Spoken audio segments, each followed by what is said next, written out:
എനിക്ക് ഇൻസ്റ്റഗ്രാമിൽ നിന്ന് എൻ്റെ ആദ്യത്തെ ഓർഡർ കിട്ടി. ഇന്ന് അതാ വരയ്ക്കാൻ പോകുന്നത്. ഒരു ചേട്ടൻ ആളുടെ ബെസ്റ്റ് ഫ്രണ്ടിൻ്റെ ബർത്ത്ഡേക്ക് ഗിഫ്റ്റ് ചെയ്യാൻ വേണ്ടിയിട്ടാണ് എന്നെക്കൊണ്ട് ഇത് വരപ്പിച്ചത്. വരച്ചിട്ടിനി ഇത് കൊറിയർ ചെയ്യണം. എപ്പോഴത്തെയും പോലെ തന്നെ ആദ്യമേ ഔട്ട്ലൈൻസ് ഇട്ടു. ഇനി ചാർക്കോൾ പൗഡറും ഗ്രാഫൈറ്റ് പൗഡറും ഒക്കെ വെച്ചിട്ട് ഫേസിന് ഷെയ്ഡിങ് കൊടുത്തുകൊണ്ടിരിക്കുകയാണ്. ഇത് ഞാൻ പുതിയതായിട്ട് വാങ്ങിച്ചൊരു ഇറേസറാണ്. നീഡബിൾ ഇറേസർ എന്ന് പറയും. വരയ്ക്കുന്ന ആളുകൾക്ക് അറിയായിരിക്കും. സ്ട്രെച്ചബിളാണ്. നമുക്ക് ഇഷ്ടമുള്ള ഷേപ്പിലേക്കാണ് വലിച്ചും നീട്ടിയൊക്കെ മാറ്റിയിട്ട് യൂസ് ചെയ്യാനായിട്ട് പറ്റും. നല്ല രീതിക്ക് ഡസ്റ്റും പോവും. എനിക്ക് ഇൻസ്റ്റഗ്രാമിൽ നിന്നോ അല്ലെങ്കിൽ നമുക്ക് നേരിട്ട് പരിചയമില്ലാത്ത ഒരാളുടെ കയ്യിൽ നിന്ന് ഓർഡർ എടുക്കാനായിട്ട് സത്യം പറഞ്ഞാൽ പേടിയായിരുന്നു.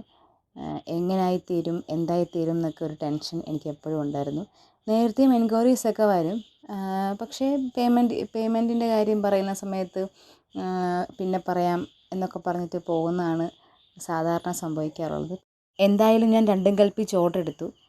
ഇൻസ്റ്റാ ത്രൂ കിട്ടുന്ന ആദ്യത്തെ ഓർഡറായത്. അല്ലാണ്ട് നമ്മുടെ പരിചയത്തിൽ ഒരുപാട് ആളുകൾക്ക് ഇതുപോലെ വരച്ച് കൊറിയർ ചെയ്ത് കൊടുത്തിട്ടൊക്കെ ഉണ്ട്. പ്രശ്നങ്ങളൊന്നും ഉണ്ടായിട്ടൊന്നുമില്ല. ഇതും പ്രശ്നമൊന്നും ഉണ്ടായില്ല. പടം വരച്ച് ഫോട്ടോ അയച്ചു കൊടുത്തപ്പോൾ ആൾക്ക് ഒരുപാട് ഇഷ്ടപ്പെട്ടു. ഞാൻ പറഞ്ഞതിലും ഒരു 100 രൂപ കൂടുതൽ എനിക്ക് എക്സ്ട്രാ പേയ്മെൻറ്റ് ചെയ്തിട്ടുണ്ട്. ഡ്യൂട്ടിക്ക് പോകാൻ തൊട്ട് മുന്നിട്ടാണ് ഇത് ഫ്രെയിം ചെയ്യാൻ വേണ്ടി പോയത്.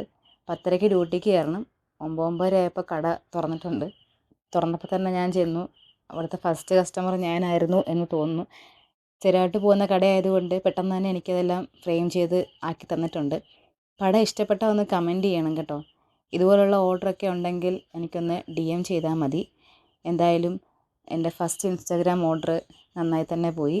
കൊറിയറൊക്കെ അവിടെ സേഫായിട്ട് കിട്ടിയിട്ടുണ്ട്. അപ്പോൾ അത്രയേ ഉള്ളൂ. ബൈ.